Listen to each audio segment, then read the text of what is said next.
He had power, charm, and wealth, but he didn't have her heart. She was raised to fear touch and deny her own body. But that night she broke the silence with a scream. If this story caught your interest, don't forget to subscribe to our channel and tell us which city you're watching from.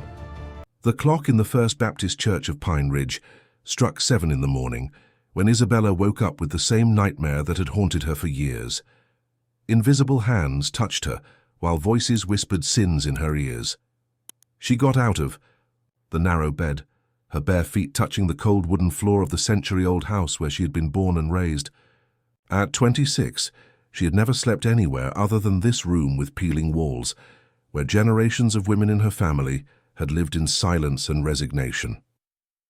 Grandmother Ruth was already in the kitchen, stirring coffee in a dented aluminum pot, her face marked by deep wrinkles that seemed like furrows of bitterness. 78 years of life dedicated to atoning for a sin she had never fully revealed, but which weighed on the house like a curse.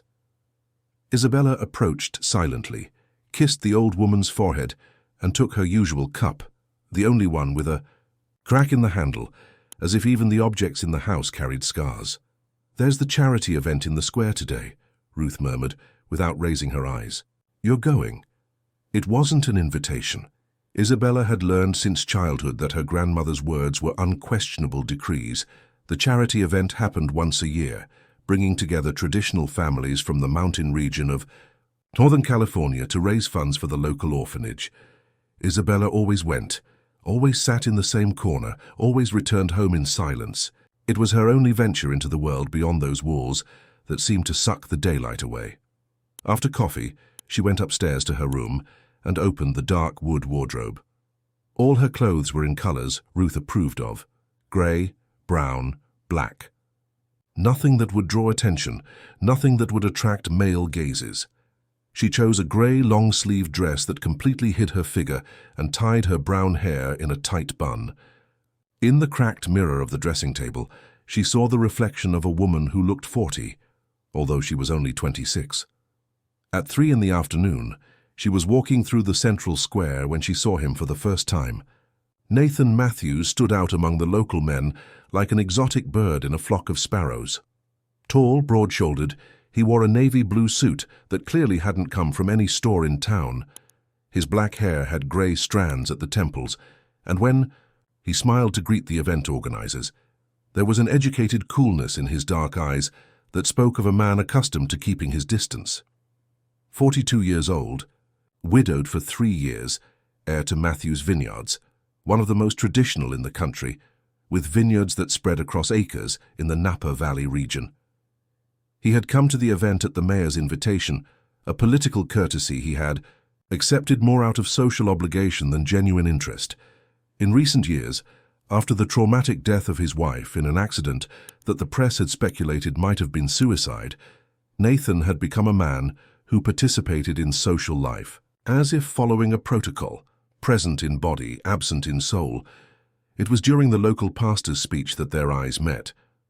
Isabella was sitting in the last row of plastic chairs, hands folded in her lap, when she felt a weight in her direction. She raised her eyes and found his, fixed on her with an intensity that made her blush instantly. But instead of lowering her head, as she always did when a man looked at her, she held his gaze for a few seconds. There was something in those dark eyes that wasn't desire, it was recognition. As if he saw something familiar in her, an invisible mark that only he could decipher. Nathan felt a strange discomfort. He was used to female glances. Some looked at him with desire, others with reverent fear of his social position. But this woman in the gray dress looked at him as if she didn't know who he was, as if his bank account and influence were irrelevant. There was a purity in that gaze that deeply disturbed him, not because it attracted him, but because it reminded him of something he thought he had lost forever. When the event ended, he approached her just as Isabella was getting up to leave. "Good afternoon," he said, his voice deep but carefully modulated. "I'm Nathan Matthews, and you are?" "Isabella," she replied, her voice almost a whisper. "Isabella Santos." He waited for her to say something else, to make some comment about knowing his name or his family, as everyone always did. But she simply stared at him with those enormous brown eyes, waiting for him to continue the conversation. The lack of flattery disconcerted him and, strangely, intrigued him. "Are you from this town?" "I've always lived here," she replied, her nervous hands smoothing the skirt of her dress. "In my grandmother's house." There was something in the way she spoke, as if each word needed to be carefully chosen, as if language was a minefield that she navigated with extreme caution. Nathan found himself wanting to know more, not because she was particularly beautiful or charming, but because there was a kind of involuntary mystery about her that awakened his dormant curiosity. "Would you like to have coffee with me tomorrow?" The question came out before he could think better of it. It had been years since he'd invited a woman anywhere, and certainly never one who seemed so untouched by the world. Isabella hesitated, her heart beating erratically. She knew she should say no. That Ruth would never approve, that going out with a man, any man, was crossing a line she had sworn never to cross. But there was something about him that didn't frighten her as other men always had.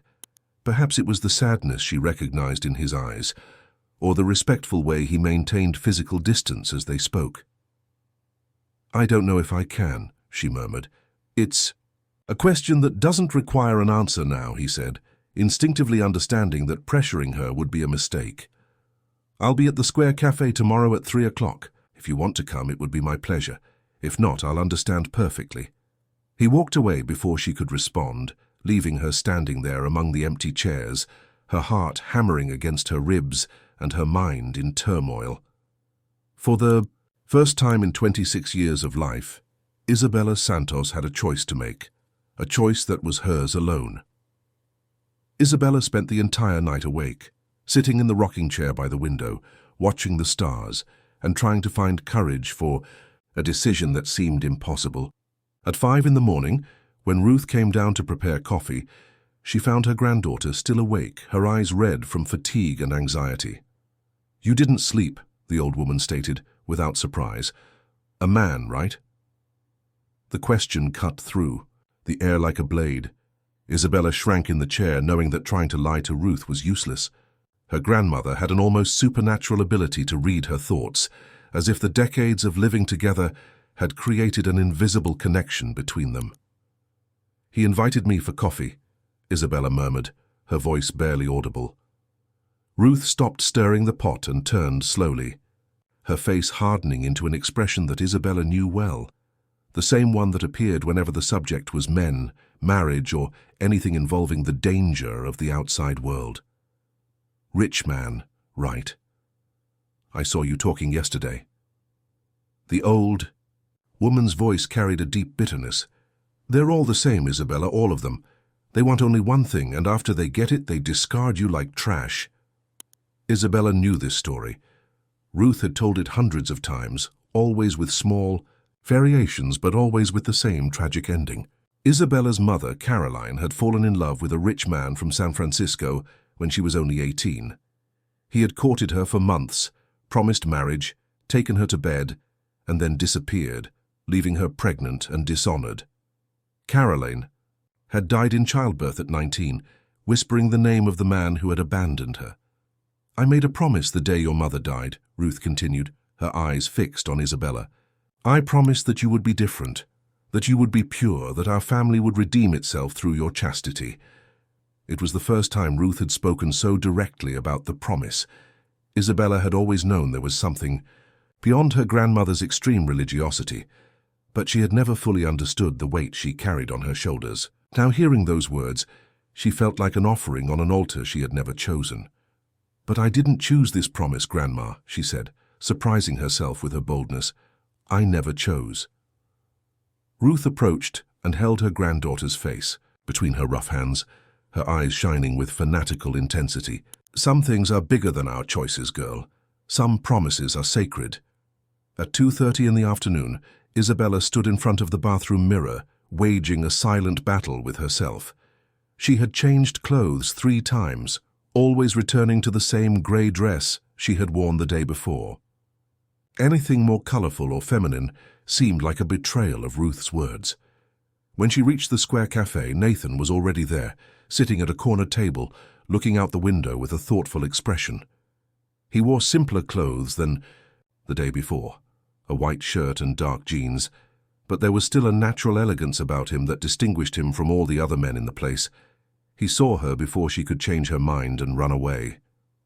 He stood up politely, pulled out the chair for her to sit, and waited for her to settle before returning to his place. The gentleness of the gesture disconcerted her. She was used to being ignored or treated like a ghost by most people. "I thought you wouldn't come," he said, signaling for the waitress to bring 2 coffees. "So did I," admitted Isabella, her hands folded in her lap, avoiding his gaze. Nathan studied her face in silence. There was something almost painful in the way she avoided eye contact, as if looking directly at him was some kind of sin. He wondered what kind of life she had led to develop such shyness, which seemed to go far beyond simple introversion. "Tell me about yourself," he said, keeping his voice low and non-threatening. "What do you like to do?" "I read a lot," she replied, still looking at her hands. "I embroider. I take care of the garden." "What kind of books?" For the first time, she raised her eyes to meet his, and Nathan saw a flash of genuine passion. "Poetry, classic novels. Hemingway, Steinbeck." She hesitated. "Some that my grandmother doesn't approve of." "Like what?" Isabella blushed deeply. "Virginia Woolf, Sylvia Plath." Her voice dropped to a whisper. "I hide the books under my mattress." The confession was so innocent and yet so revealing that Nathan felt an unexpected pang of tenderness. A 26-year-old woman who hid books like a rebellious teenager. What kind of prison was she living in? "And you?" she asked in a display of courage that surprised her. "What do you do besides what everyone knows?" It was the first time in years that someone had asked about him as a person, not as the CEO of Matthew's Vineyards or the wealthy widower. "I read too, mainly biographies and history books. I like to walk through the vineyards at dawn when there's no one around." He paused. "I play piano, though I can barely remember the songs my mother taught me." "Was your mother a musician?" "She was a piano teacher. She died when I was 15. He didn't know why he was sharing something so personal with a virtual stranger, but there was something in her silent attention that encouraged him to continue. "My father never liked music in the house. He said it was a woman's thing." Isabella saw a shadow pass through his eyes, and for the first time since they had sat down, she felt less alone. He also carried invisible scars, had also been shaped by expectations and rules he hadn't chosen. They sat in silence for a moment, each lost in thought. When Nathan asked if she would like to see him again, Isabella surprised herself by answering yes. "But it needs to be discreet," she added quickly. "My grandmother, she wouldn't understand." Nathan nodded, although part of him wondered what kind of life an adult woman led to need to hide a simple social meeting. But there was something in her vulnerability that awakened his long-dormant, protective instincts. When they said goodbye in front of the cafe, he didn't try to kiss her hand or hug her. He just said, "See you tomorrow," with a gentle smile, and watched her walk across the square until she disappeared around a corner.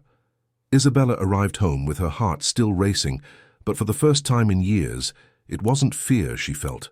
There was something new, frightening and wonderful at the same time. For the first time in her life, someone had been interested in her thoughts, her opinions, her secret dreams. When Ruth asked where she had spent the afternoon, Isabella lied for the first time in 26 years of life. "I went to the library," she said, and ran upstairs to her room before her grandmother could see the flush in her cheeks. That night, lying in her narrow bed, Isabella touched her own lips and imagined what it would be like to be kissed. The thought frightened and excited her in equal measure, but for the first time she didn't feel guilty for desiring.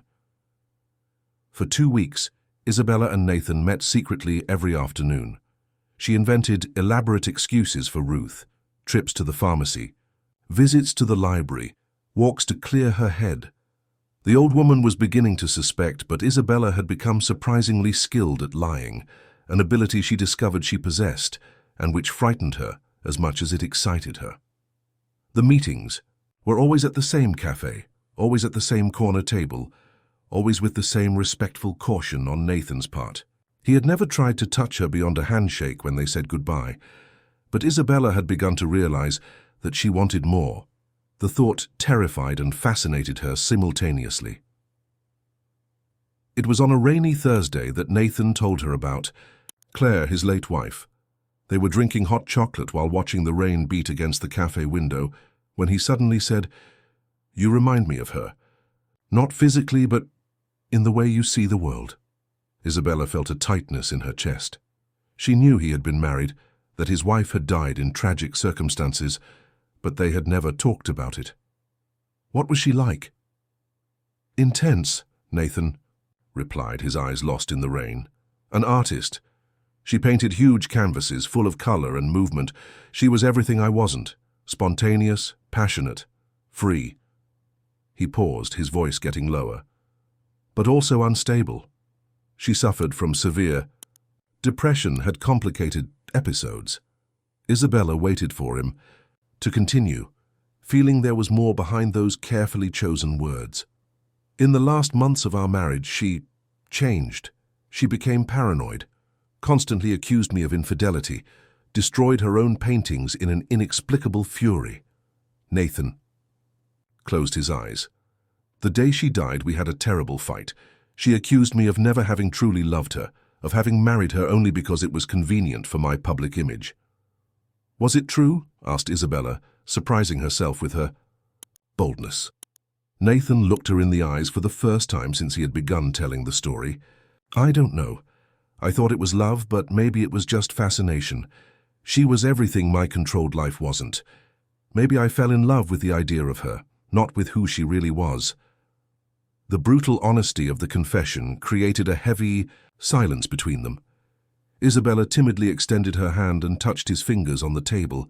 It was the first touch she had initiated, and she felt an electric current run up her arm. "How did she die?"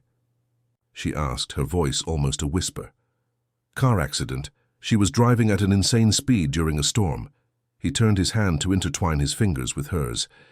"The police said it was the road conditions, but I always knew she chose not to. Slow down. It was her way of punishing me forever." Isabella felt tears form in her eyes. The pain in his voice was so palpable that it physically hurt. "You blame yourself." Every day.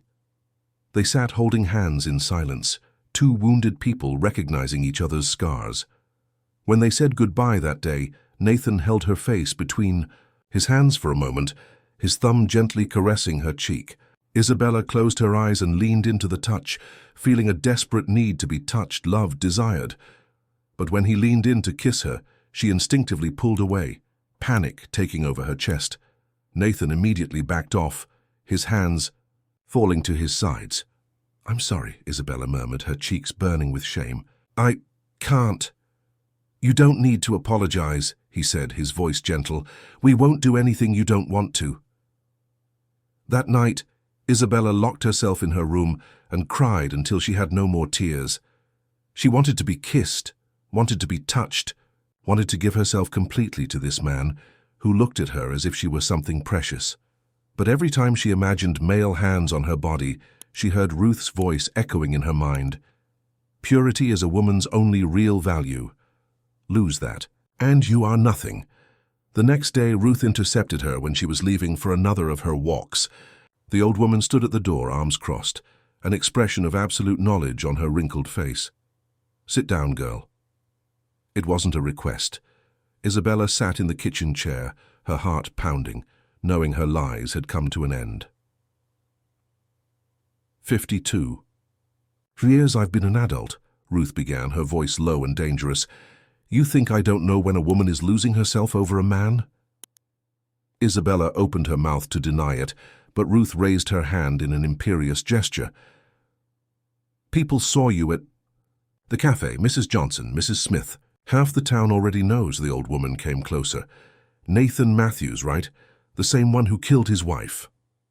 "He didn't kill anyone," protested Isabella, rising from the chair in an explosion of courage that surprised them both.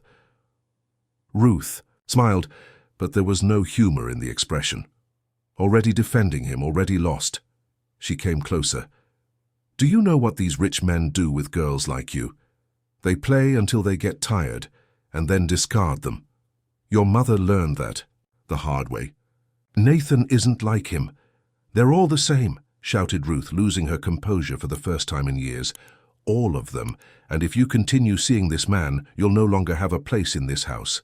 Choose now, him or your family, him or your soul. Isabella felt the world crumbling around her. The house was all she knew. Ruth was her only family, her only anchor in the world. But Nathan was the first person who made her feel alive, wanted, valued. I need to think, she whispered. There's nothing to think about. If you leave this house today to meet him, don't come back. The door will be locked when you return. Isabella ran upstairs to her room, locked the door, and threw herself on the bed, sobbing. For the rest of the afternoon she lay looking at the ceiling, divided between two versions of herself, the obedient girl she had always been and the woman she had begun to discover she could be. At 2:30 she got up, washed her face and went downstairs. Ruth was in the living room embroidering, pretending not to pay attention as Isabella passed her toward the door. If you leave, don't come back, the old woman repeated, without raising her eyes from the embroidery. Isabella stopped with her hand on the doorknob, her heart hammering against her ribs. She could hear the ticking of the wall, clock marking the seconds of her decision. She opened the door and left. When she reached the cafe, Nathan was waiting for her as always, but this time there was concern in his eyes. He stood up when he saw her approach, immediately noticing that something was different. Something happened, he said. It wasn't a question. Isabella sat down and for the first time since they had met, looked directly into his eyes without averting her gaze. My grandmother threw me out of the house, she said, her voice surprisingly firm. Because of you. Nathan felt his blood freeze. Isabella, Don't finish that sentence, she interrupted. Don't apologize. For the first time in my life, I made a choice that was mine alone, and I chose you. Nathan was silent for a long moment, processing what Isabella had just said. The courage in her voice, the determination in her eyes, all of this contrasted drastically with the shy woman he had met 2 weeks before. But he also saw the fear behind the bravado, the uncertainty of someone who had burned all bridges without knowing exactly where she was going. Do you have somewhere to go? He asked, the concern evident in his voice. Isabella shook her head, trying to maintain her composure. I thought maybe I could stay at the town hotel for a few days until I decide what to do. With what money? The simple, practical question hit her like a slap in the face. For 26 years, Ruth had controlled every penny that came in and went out of the house. Isabella had never had a job, never handled money beyond the small, change to buy bread at the bakery. The reality of her situation began to crystallize in her mind, and panic replaced determination. I didn't... Her hands began to shake. I didn't think...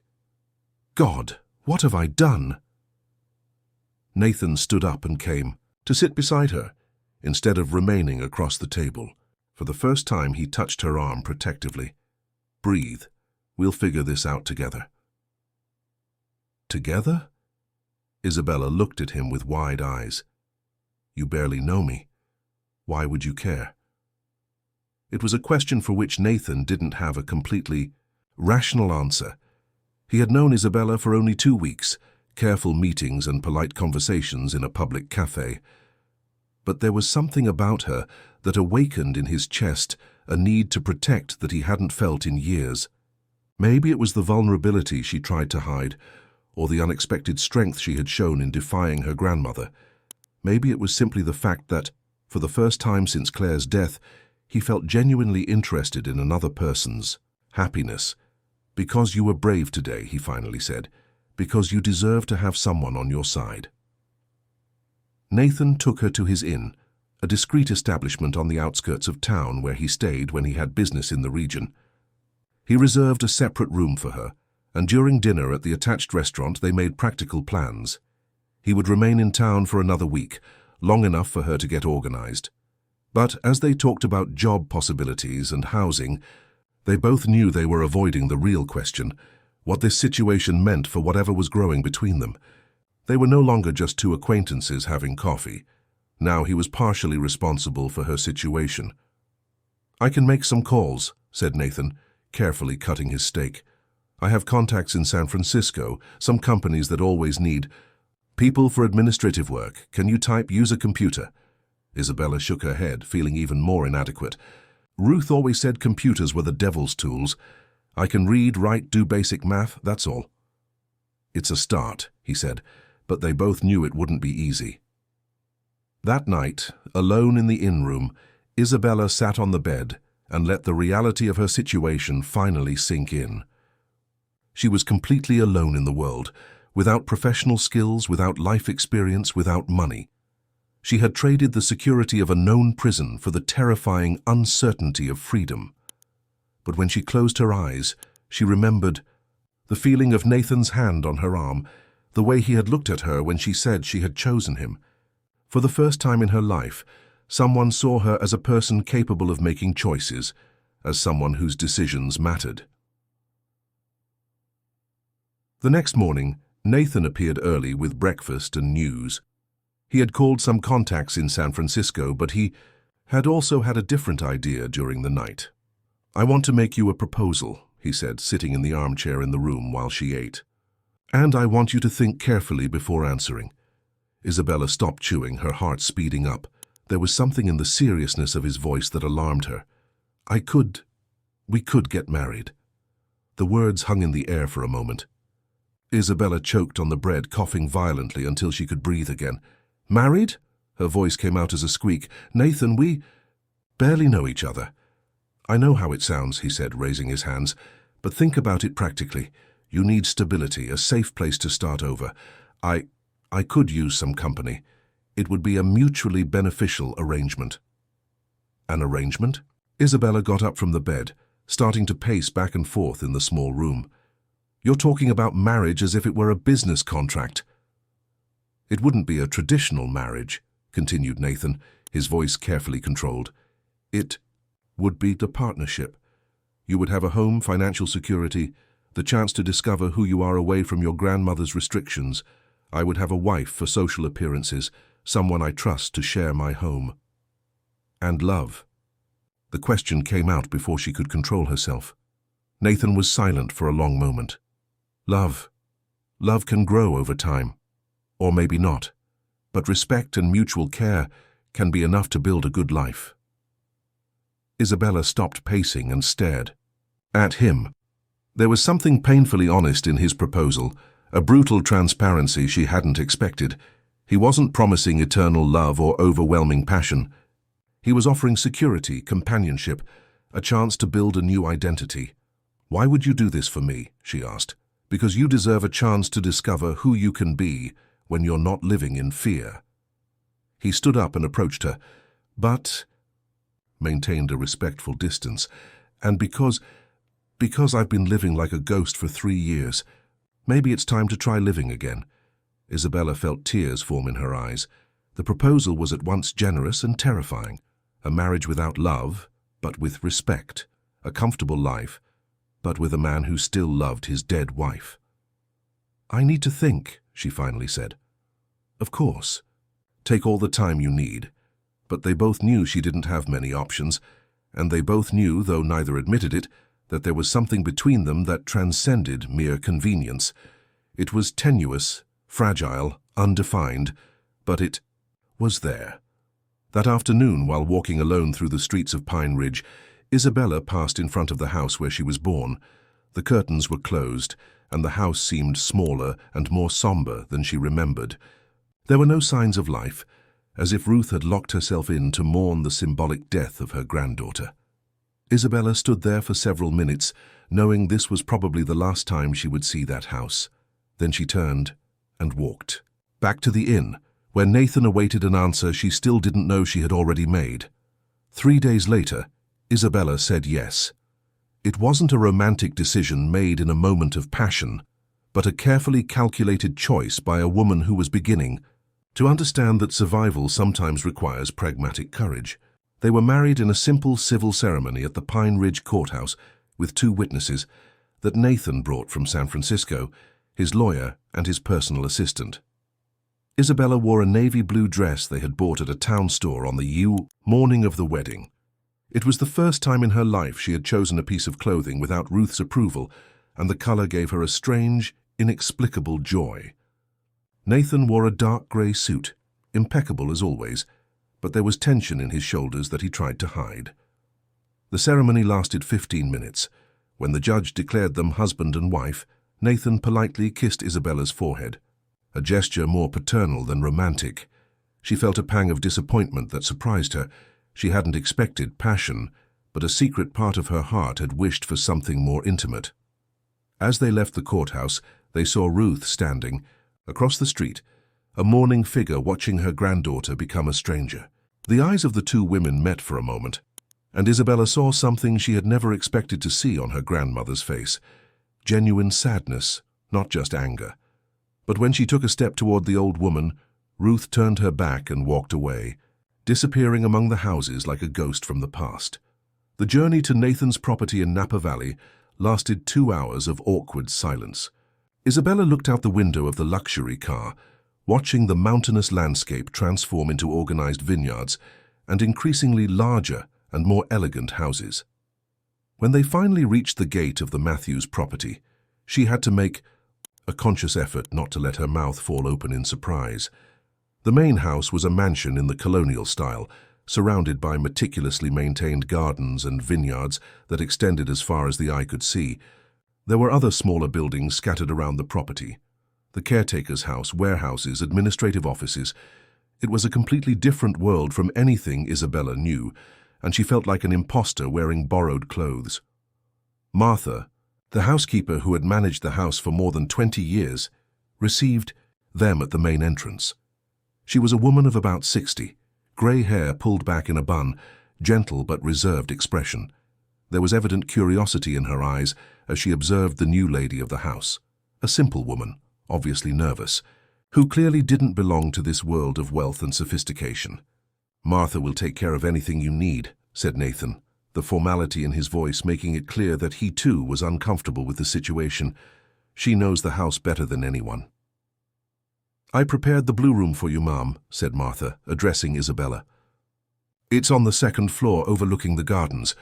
Mr. Nathan requested that it be separate." Isabella felt her face burn. Separate rooms, of course.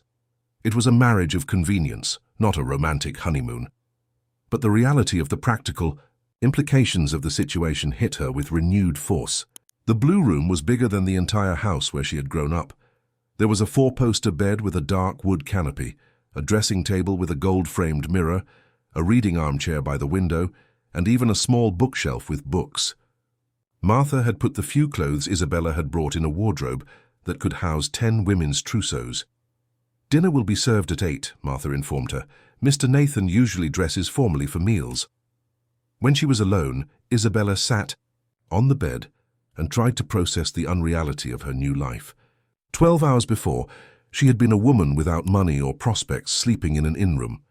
Now she was the wife of one of the richest men in San Francisco, mistress of a home that seemed straight out of a decorating magazine. But when she looked in the dressing table mirror, she saw the same frightened woman as always, just in slightly better clothes. Dinner was an exercise in civilized awkwardness. They sat at opposite ends of a mahogany table that could seat 12 people, served by Martha with a formality that made conversation even more artificial. Nathan politely asked if she was comfortable, if she needed anything, if she liked the room. She answered yes to everything, though it wasn't completely true. "Tomorrow we can talk about your plans," he said, carefully cutting the salmon. "If you want to study, work, there are several options." "Work?" Isabella looked at him in surprise. "I thought wives of men like you didn't work." "Ex-wives of men like me," he corrected, and there was a hint of irony in his voice. "Claire never worked a day in her life. Maybe if she had had some occupation, some purpose beyond being my wife." He didn't finish the sentence, but Isabella understood. Claire had lost herself in the golden empty life of a trophy wife, and perhaps that had contributed to her mental instability. "I would like to work," said Isabella, surprising herself with the certainty in her voice. "I want," I want to have something that's mine. Nathan looked at her with what might have been approval. Then we'll find something. After dinner, he accompanied her to the door of her room, maintaining a respectful distance. If you need anything, during the night, my room is at the end of the hallway, he said. Good night, Isabella. Good night, Nathan. She noticed that he hesitated before saying her name, as if he were still getting used to the fact that she was now part of his life. Alone in the luxurious room, Isabella took the first bath of her life in a marble tub, put on a new nightgown that Martha had provided, and lay down in the huge bed. But sleep didn't come. Instead, she lay awake looking at the ceiling, thinking about the man at the end of the hallway. She wondered if he was also awake, if he also felt strange sharing a house with a virtual stranger who now carried his last name. She wondered what it would be like if this were a real marriage, if he came to her room, if he touched her, if he made her feel like a real woman.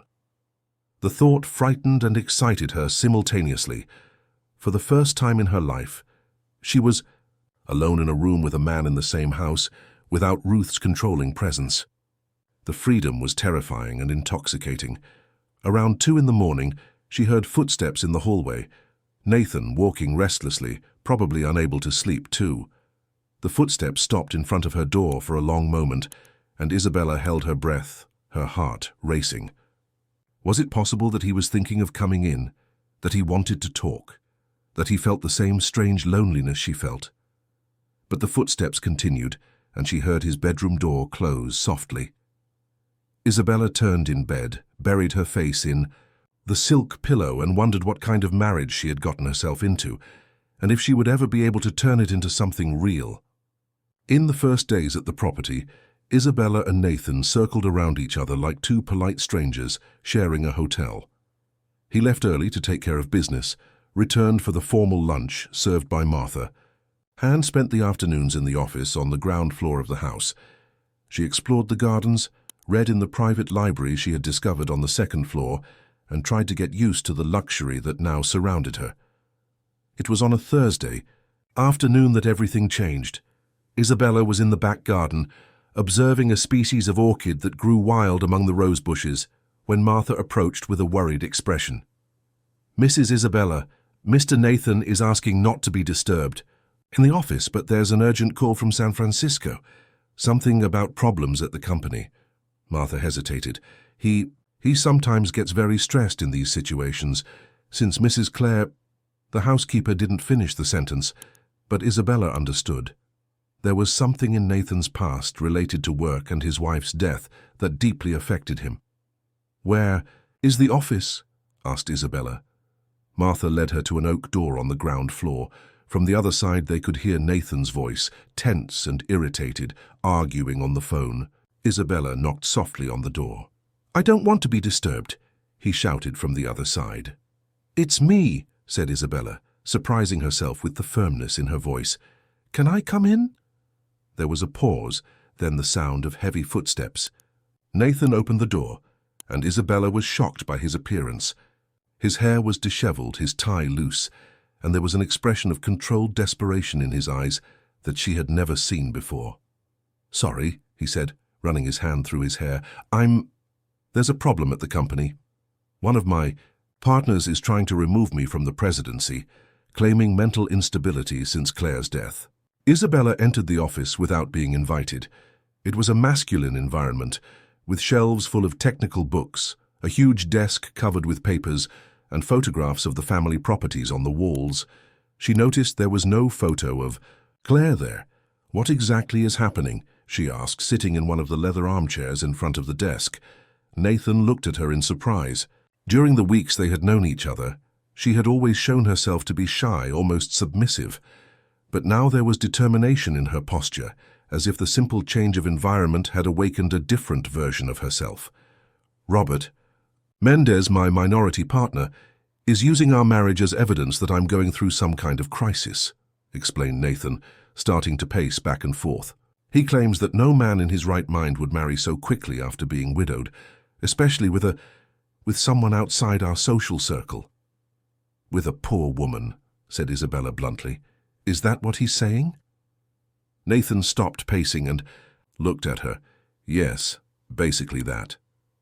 Isabella stood up and approached the desk, picking up some of the scattered documents. May I read these contracts? Why? Because maybe an outside perspective will help, and because... She hesitated, then continued with more confidence. Because I'm your wife now, and this affects me too. Nathan watched as she read the documents with intense concentration. There was something fascinating about the way her eyebrows furrowed. When she found a complicated clause, how she bit her lower lip when she was thinking. For the first time since they had married, he saw her not as the fragile woman he had rescued, but as an intelligent and capable person. This paragraph here, she said after 20 minutes, pointing to a specific section of the partnership contract. It says decisions about the presidency need to be approved by 2/3 of the shareholders, right? Right. And you have 40% of the shares. Robert has 30, and the other 30 are divided among smaller investors. Exactly. Nathan approached to look over her shoulder, involuntarily inhaling the soft perfume of her hair. Robert needs to convince the small investors to vote with him. But here, Isabella pointed to another paragraph, it says that in case of significant changes in the family structure of the president, there's a grace period of 6 months before any vote can be called. Doesn't our marriage qualify as a significant change? Nathan took the document from her hands, his fingers briefly touching hers. The contact was electric and both instinctively pulled away. You're right, he said, a note of admiration in his voice. Where did you learn to read contracts like this? Isabella blushed slightly. My grandmother may have been strict, but she wasn't stupid. She taught me to read everything carefully, especially important documents. She said knowledge was the only real weapon a woman could have. It was the first time Isabella had spoken of Ruth without bitterness, and Nathan realized there were more layers to the severe education she had received than he had initially imagined. That night during dinner, the atmosphere between them was different. There was still formality, but also a new awareness of each other as potential partners, not just polite strangers. Thank you, said Nathan, pouring wine into one of the crystal glasses, for your help today. It had been a long time since no one cared enough to try to understand my problems. We're married, Isabella replied simply. Your problems are my problems now. Are they? There was a new intensity in the way he looked at her. And are your problems my problems too? Isabella hesitated, then decided to be honest. I don't know how to be the wife of someone like you. I don't know how to behave at social events, how to talk to important people. How to... She paused, her face flushing. How to be a man's woman. The confession hung in the air between them. Nathan put his glass on the table and leaned slightly toward her. You don't need to be different from who you are, he said, his voice softer than normal.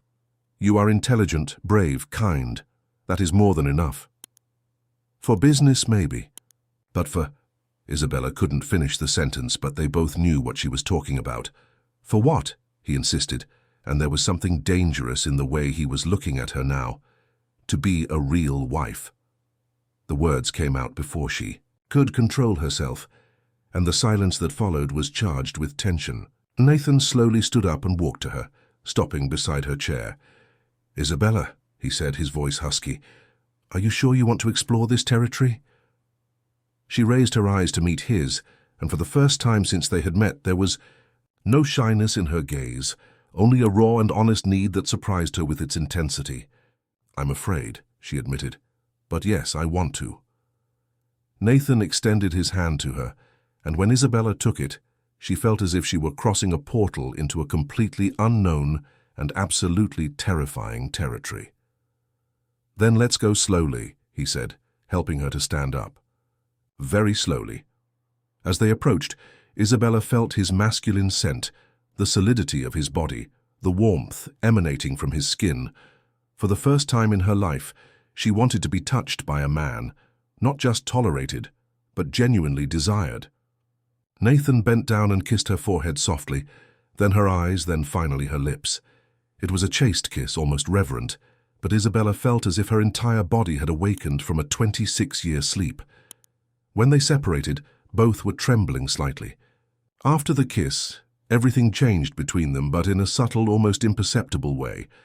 Nathan didn't try to pressure her for more intimacy, but there was a new awareness in every interaction, in the way their fingers touched when he passed, her the salt during dinner, in the way she watched him read the newspaper in the morning, in the moments of silence that now seemed charged with unexplored possibilities.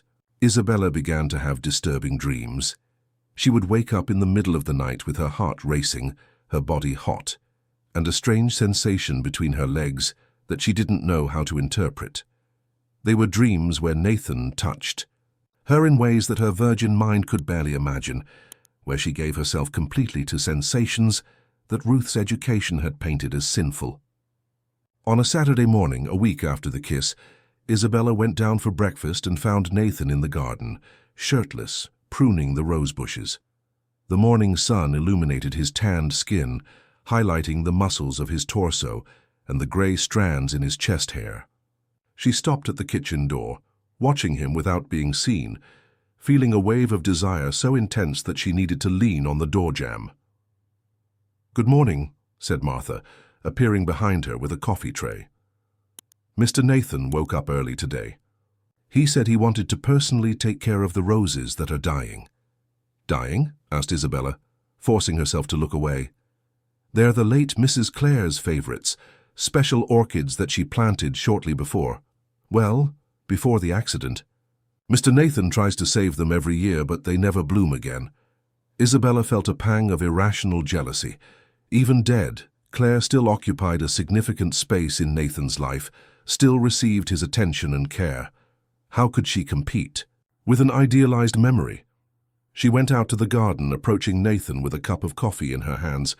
He looked up when he saw her coming, and she noticed sweat running down his neck. "Do you understand plants?" he asked, wiping his hands on a towel. "A little. My grandmother taught me about medicinal herbs." Isabella knelt beside the withered orchids, carefully examining the roots. "These have too much water. Orchids need perfect drainage." "Claire always watered them every day," said Nathan, his voice laden with melancholy. "She said love was constant care." "Sometimes loving is knowing when to stop interfering," Isabella replied softly, without looking at him, letting things breathe. Nathan was silent for a moment, and when she finally looked up, she found him observing her with an intense expression. "You're right," he said, "about many things." That afternoon, while Isabella reorganized the orchid garden, Nathan watched her discreetly from the office window. There was something almost hypnotic in the way she worked, careful, delicate, but with a confidence he rarely saw in her. Her hands dirty with soil, her hair awkwardly tied up, a few strands escaping and framing her face. She had never seemed so beautiful to him. When the phone rang, interrupting his thoughts, Nathan answered with irritation. It was Robert Mendez, his partner, with bad news. "We need to talk, Nathan. I'm coming over with some documents you need to see. Information has come in about your wife. That could complicate our situation." "What kind of information?" "It's better if we discuss it in person. I'll be there in 2 hours." When Robert arrived, accompanied by a private investigator, Nathan felt his stomach turn. The man brought a folder full of documents and photographs that he placed on the office desk with a satisfied smile. "Your wife has an interesting past," said Robert, opening the folder. "Or rather, her family does." The photographs were old, but recognizable.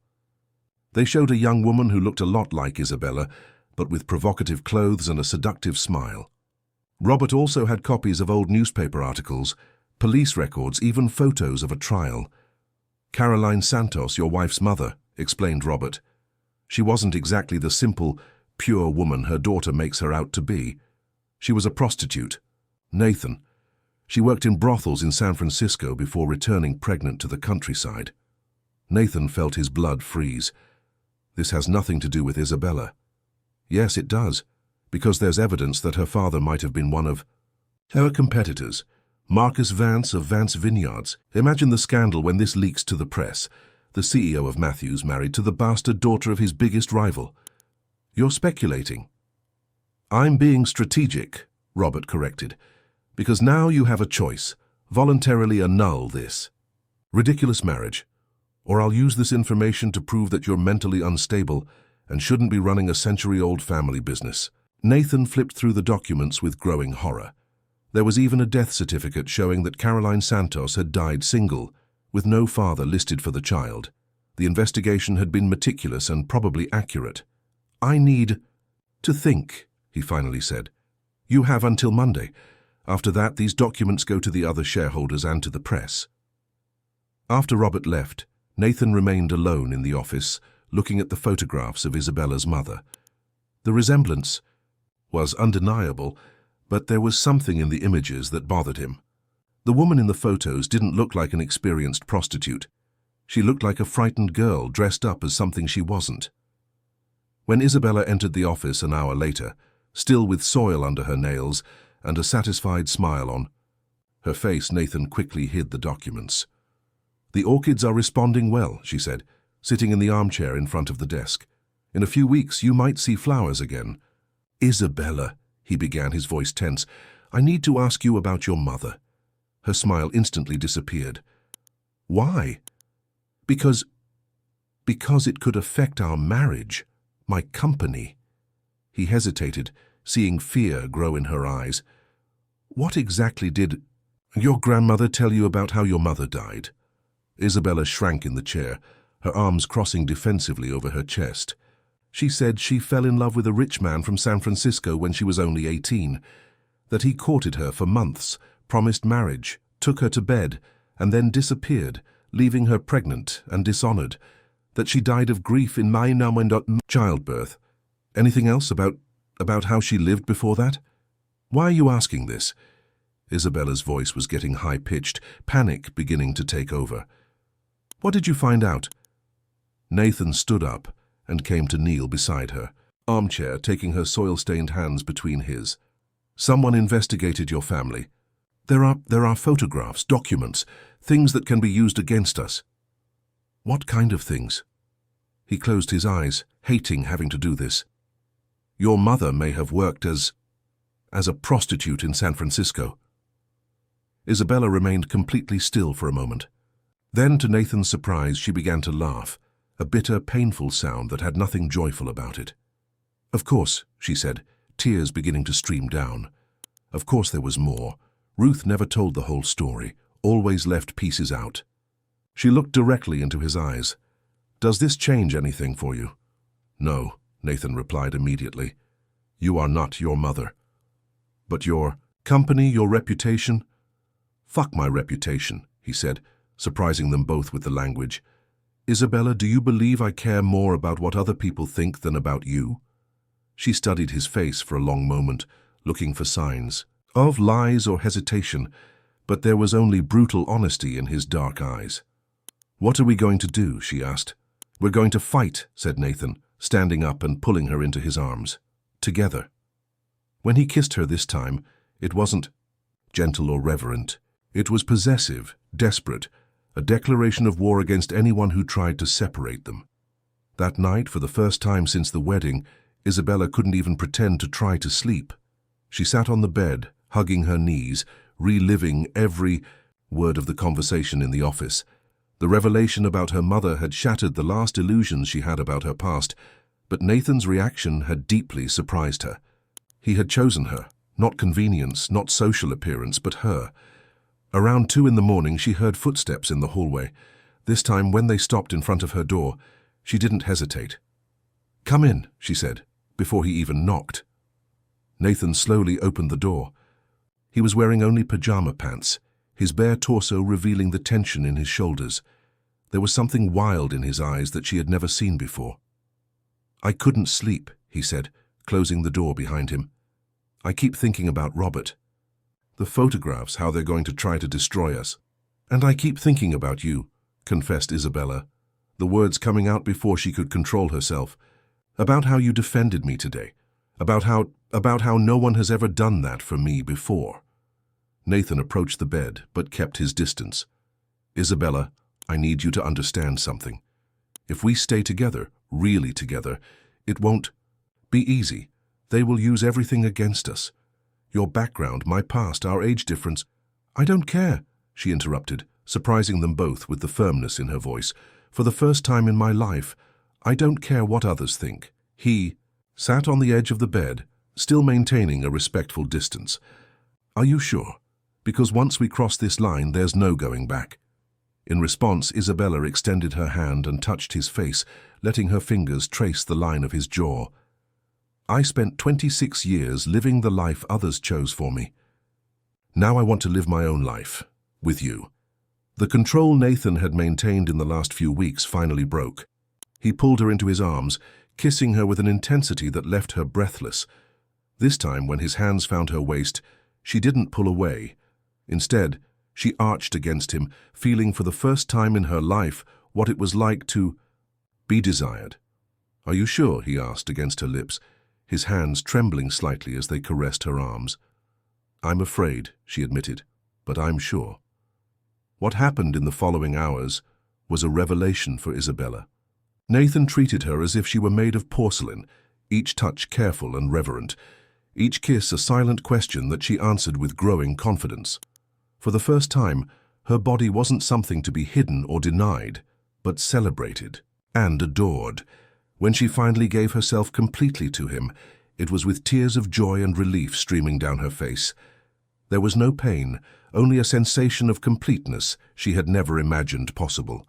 And when she whispered, "I love you," in his ear at the height of passion, the words came from the deepest place in her soul. Nathan stopped moving, raising himself to look into her eyes. "What did you say?" "I love you," she repeated, this time without hesitation. "I know it's crazy, that we barely know each other, but—" He silenced her with a deep, desperate kiss. "I love you too," he murmured against her lips. "God help me. I love you too." The next morning, Isabella woke up in Nathan's arms, feeling like a completely different person. The sun came through the window, illuminating the room that now seemed transformed. She traced lazy circles on his chest, watching him sleep, when she heard raised voices coming from downstairs.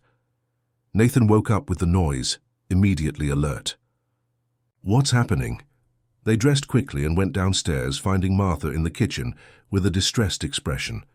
"Mr. Nathan, there are journalists at the gate, many journalists, and Mr. Robert is in the office, says it's urgent." Isabella's heart sank.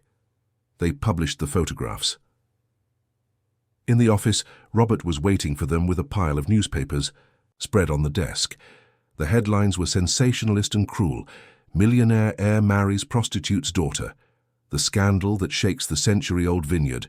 Isabella Santos, from orphan to trophy wife." "Congratulations," said Robert, with sarcasm. "You've managed to become the scandal of the year." Isabella picked up one of the newspapers with trembling hands. There was a photo of her on the front page, an image that someone had taken when she was leaving the courthouse on the day of the wedding, with an expression that the photographer had captured at the exact moment when she looked frightened and out of place. "How did they get all this so quickly?" asked Nathan, his voice dangerously low. "Money buys speed," replied Robert, "and I have a lot of money invested in this company to let your romantic whims destroy it." "Get out," said Nathan, his voice icy. "Now." "Not before you sign these papers." Robert placed a document on the desk. "Your voluntary resignation from the presidency and the annulment of the marriage. It's the only way to save what's left of the company's reputation." Isabella looked at Nathan, seeing the internal struggle stamped on his face. He had worked his entire life to run the family business. It was his identity, his purpose, his legacy. How could she ask him to give that up for her? "Maybe," she began, her voice weak. "Maybe Robert is right. Maybe it's better—" "No," interrupted Nathan, taking her hand. "We're not giving up, not now." He turned to Robert with an expression his partner had never seen before, absolute determination mixed with something that seemed almost savage. "You want a war, Robert? Then we'll have a war. But I warn you, you have no idea who you're facing." Robert smiled with disdain. "You'll regret this, Nathan. Both of you will." After he left, Nathan and Isabella were alone in the office, surrounded by newspapers that seemed to mock their newly discovered happiness. "What are we going to do?" asked Isabella, feeling the weight of the world on her shoulders. "We're going to fight," said Nathan, pulling her into his arms, "and we're going to win, because now we have something Robert never had." "What?" "A real reason to fight." At that moment, Martha appeared at the door with an urgent expression. "Mr. Nathan, there's a lady at the gate. Says she's Mrs. Isabella's grandmother and that she needs to speak with you immediately." Isabella felt her blood freeze. Ruth had come all the way here, after all that had happened, after having thrown her granddaughter out of the house. "What could she want?" "Let her in," said Nathan, squeezing Isabella's hand. "It's time for all the truths to come out." When Ruth entered the office 5 minutes later, she looked as if she had aged 10 years.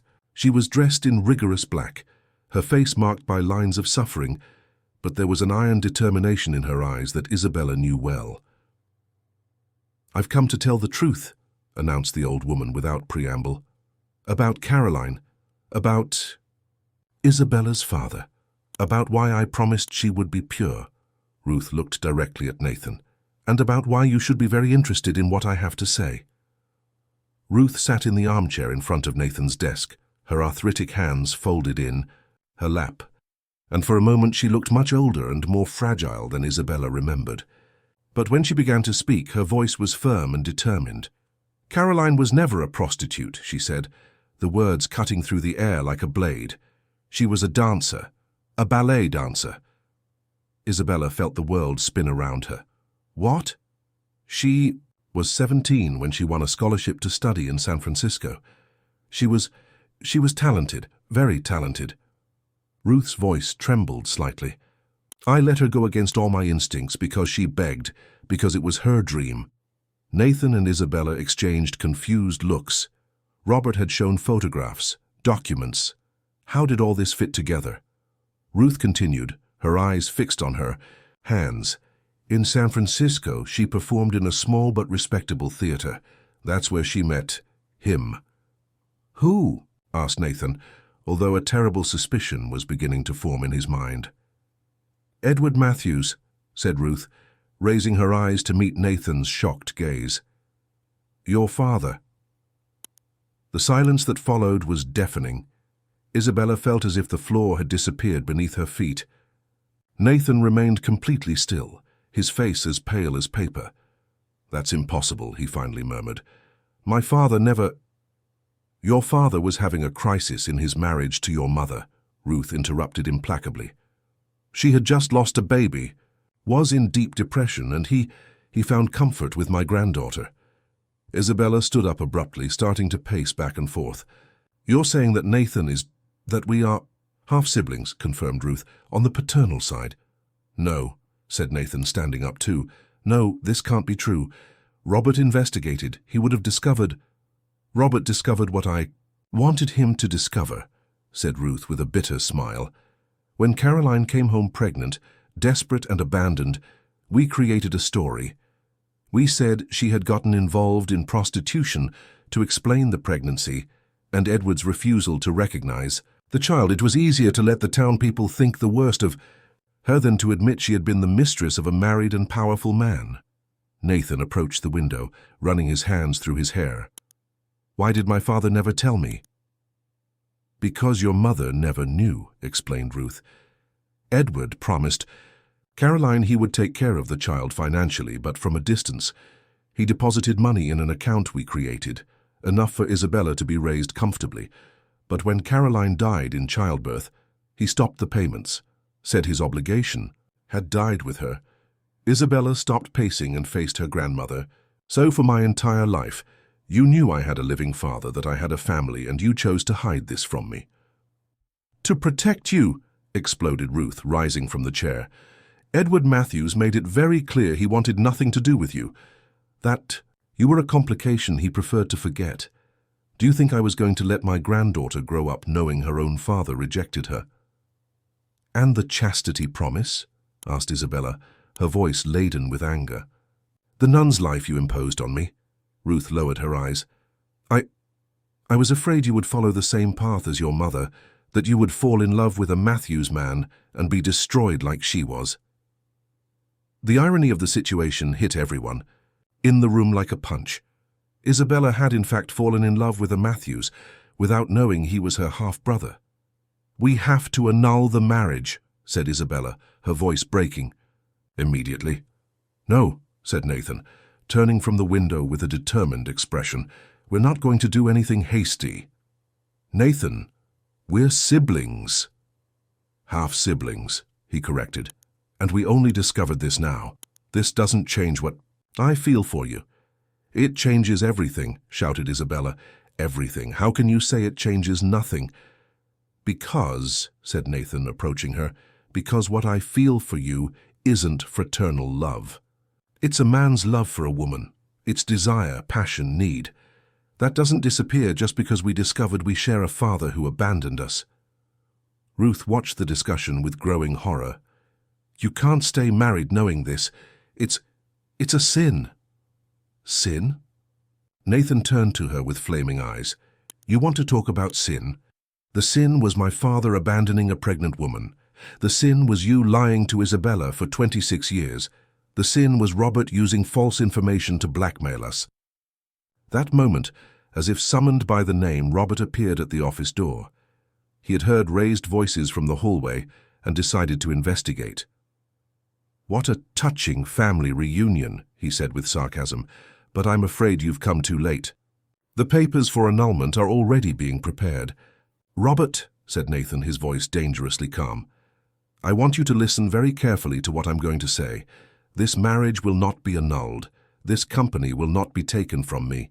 And you will withdraw all the accusations you made against my wife." Robert laughed. "You've completely lost your sanity. After this embarrassing family revelation, you think you have any credibility left?" "Actually," said Nathan, taking a folder that was in a locked drawer of the desk, "I think it's you who has lost all credibility." He spread documents on the desk, contracts, bank statements, photographs. Robert instantly went pale. "During the last few weeks, while you were investigating my wife, I was investigating you," continued Nathan. "I discovered very interesting things about how you've been diverting money from the company, about your accounts in tax havens, about the fraudulent contracts with ghost suppliers." "You can't prove anything," said Robert, but his voice was less confident. "I can and I will," replied Nathan, "because unlike you, when I have someone investigated, it's to discover the truth, not to create lies." Isabella watched the exchange with fascination and terror. In a few hours, her life had been turned upside down multiple times.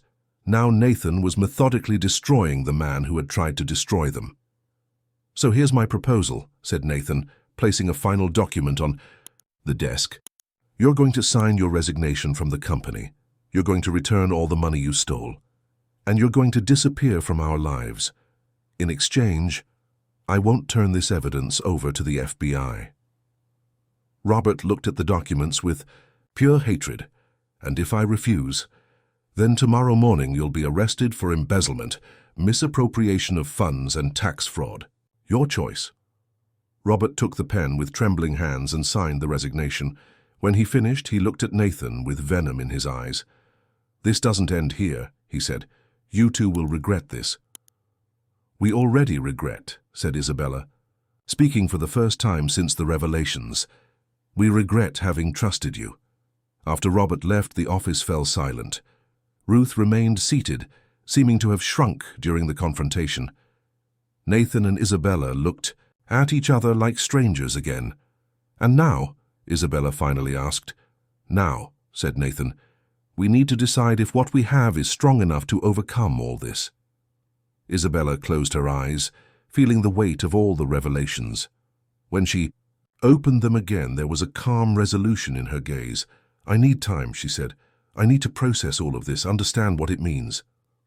"How much time?" "I don't know. Maybe it would be better if I went away for a while. Thought about it far from here." Nathan felt his heart breaking, but he nodded. "If that's what you need." Ruth slowly stood up. "Isabella, you can come back home. The door has always been open." "No," said Isabella, surprising her grandmother. "That part of my life is over. I need to discover who I am without the lies, without the secrets, without the manipulations. She looked at Nathan, and without you, at least for now. The pain in his eyes was palpable, but he didn't protest. Where will you go? I don't know. Maybe to the beach. I've always wanted to see the ocean. That night, Isabella packed her bags with the few clothes she had acquired since the wedding. Nathan watched her silently from the door of the room, memorizing every movement, every expression. Is this goodbye? He asked when she finished. It's a see you later, she replied, though they both knew it might be a lie. 6 months later, Isabella was standing on a beach in Santa Cruz, watching the sun rise over the ocean. Her hair, now longer and loose, danced in the sea breeze, and there was a serenity on her face that had never existed before. She worked at a small seaside inn, taking care of the gardens and helping at the reception, discovering for the first time in her life what it was like to support herself with her own work. The first months had been the hardest of her life. Alone in a strange city, with no references besides herself, she had needed to learn basic things like opening a bank account, renting a room, making friends. But each small achievement strengthened her. Each independent decision transformed her into a more confident version of herself. There were days when she thought of Nathan with a physical pain in her chest. Other times, she managed to remember him with tenderness, without the anguish that had consumed her in the early days. Gradually, she had come to a conclusion that surprised her. The love she felt for him hadn't diminished with the discovery that they were half-siblings. If anything, the separation had purified this love, removing the insecurities and fears that had complicated it. On a Thursday morning, while watering the flowers at the inn, she saw a familiar car park on the street. Her heart raced before she fully recognized the figure getting out of the vehicle. Nathan looked different, thinner, his hair a bit longer, some stubble that gave him a less polished but more human appearance. He saw her at the same instant and stopped in the middle of the sidewalk, as if he didn't know whether he should approach. Isabella put the watering can on the ground and walked toward him, each step a conscious decision. You found me, she said, when they stopped 2 meters from each other. Martha gave me your address, he replied, his voice husky. I hope you don't mind. I don't mind. And it was true, seeing his face again caused pain and joy in equal measure, but not regret. Are you okay? He asked, his eyes scanning her face as if trying to memorize every detail. You look different. I'm different, she confirmed. More myself, if that makes sense. They walked together on the beach, maintaining a careful distance, talking about superficial things. Her work at the inn, the changes he had made at the company after Robert's departure, the weather. It was as if they were both testing the waters, checking if they could still be in the same space without falling apart.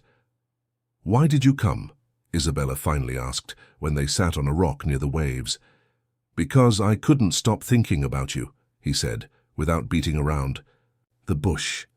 Because in the last 6 months, every time I look at the orchids you saved, and they're blooming, by the way, I remember what you said about love being knowing when to stop interfering. Isabella smiled slightly. And I realized that maybe I had been interfering with the wrong thing. Instead of trying to force you to stay when you needed to leave, I should have fought against the voices saying our love is wrong. Nathan, let me finish, he said, turning to face her completely. I spent these months doing research, talking to lawyers, even to psychologists. You know what I discovered? She shook her head. I discovered that there are places in the world where people in our situation can live happily.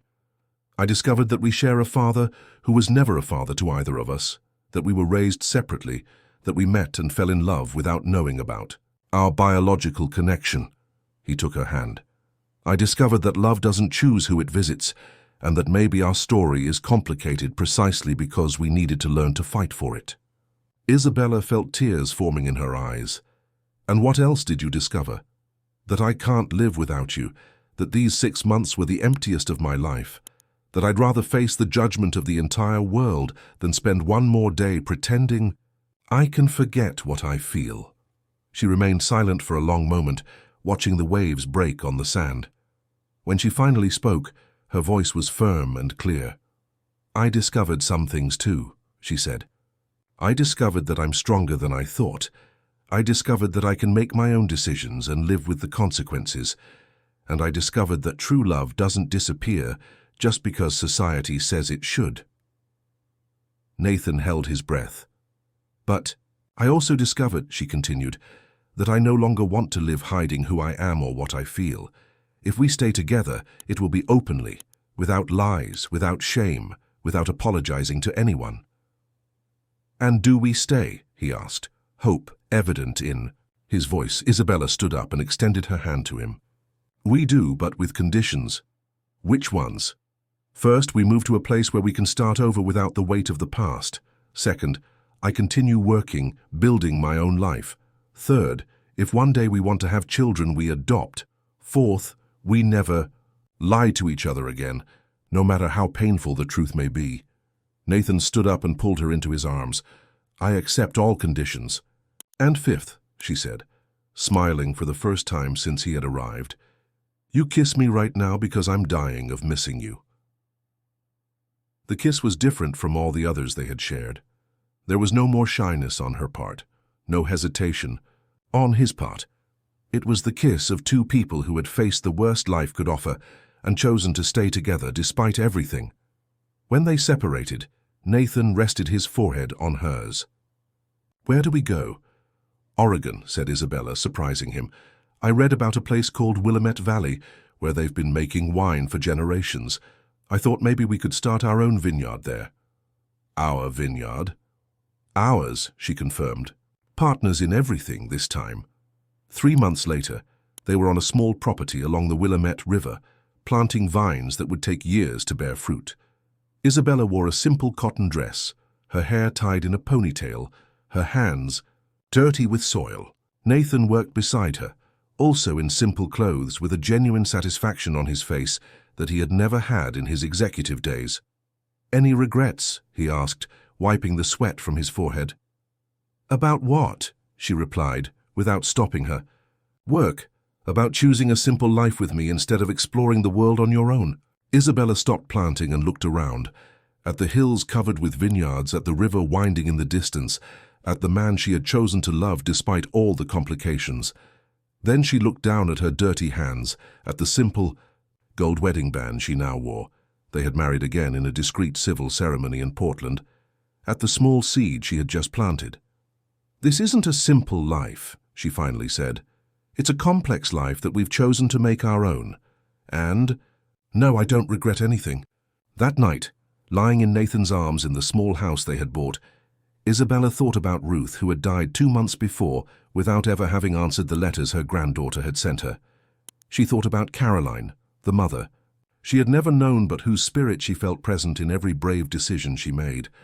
She thought about all the women in her family who had lived lives marked by fear and submission. "What are you thinking about?" Nathan murmured against her hair. "I'm thinking that we're the first generation of our family to choose love instead of fear," she said. "That's revolutionary." "And scary?" "Scary," she agreed, "but also liberating." Outside, the wind swayed, the young vines that didn't yet know their potential. In a few years they would produce a unique wine, the fruit of 2 different lineages that had met against all odds. Just like them. Isabella fell asleep in the arms of the man she loved, knowing that for the first time in her life, she was exactly where and with whom she had chosen to be. It had taken 26 years to discover that freedom wasn't the absence of bonds, but the ability to choose which bonds were worth keeping. And Nathan Matthews, half-brother, ex-husband by convenience, current husband by love,